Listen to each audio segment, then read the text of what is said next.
बड़ंगा पीड़िता न्याय देवाई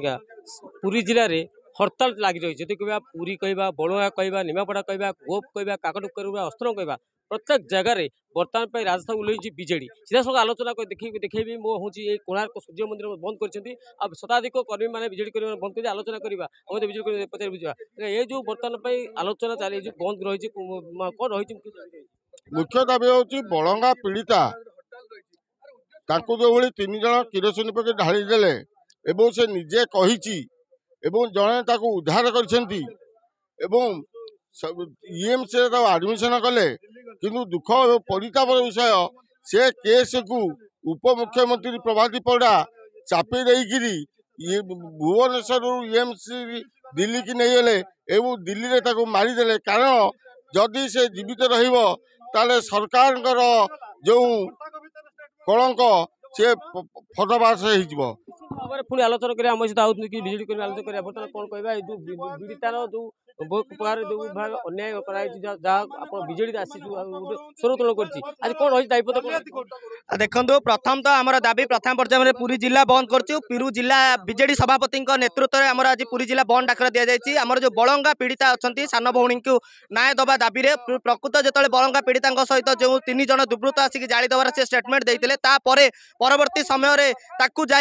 दिल्ली एम्स को निगला दिल्ली एम्स रे सुस्थ अच्छी बेलिका माननीय उपमुख्यमंत्री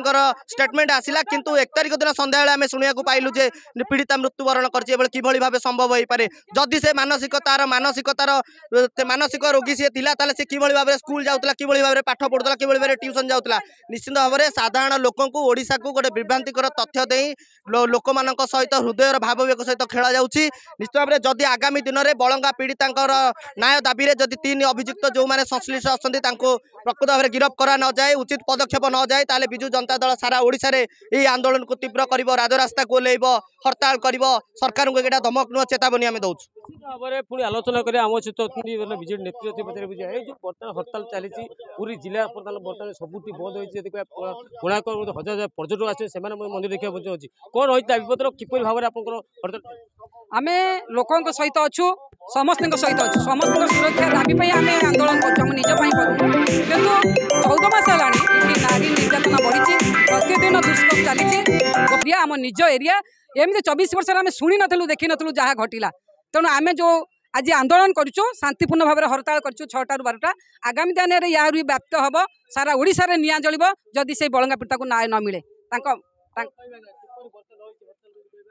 देखो आज जिला सभापति निर्देशक में आम पूरी जिला केवल हड़ताल आम रास्ता को ओह्लैचु 6 घंटिया बंद डाकरा देचु जदि ए सरकार न चेतिबे आगामी दिन में सारा राज्य सारा निया जलिब यार किसी दिमत ना कहवा कोणार्क सूर्य मंदिर हजार पर्यटक आसे मंदिर देखिए बची रही ये जो आगुरी जिन प्रचार प्रसार होता कि जानी आज्ञा आज्ञा निश्चिंत आम जिला सभापति 4 दिन पूर्व डिक्लेयर कर पूरी जिला बंद रही आ 6 घंटिया बंद डाकरा देते पर्यटक कोणार्क डाकबाजी जंत्र द्वारा विजु जनता दल तरफ प्रचार कराई ये सब खबर देखो हड़ताल चली देखा कोणार्क सूर्य मंदिर तार प्रभाव पड़ी कोणार्क सहित निमापड़ा गोप काकटपुर अस्त्र सबुठी बर्तमान हजार हजार पर्यटक मंदिर देखिए बची अच्छा जदि कह ये 6 घंटिया डाकरा जदि कह कोणार्क पूरी जिले में सफल होता देखा मिली कोणार्क प्रकाश खाली रिपोर्ट एमबीसी न्यूज।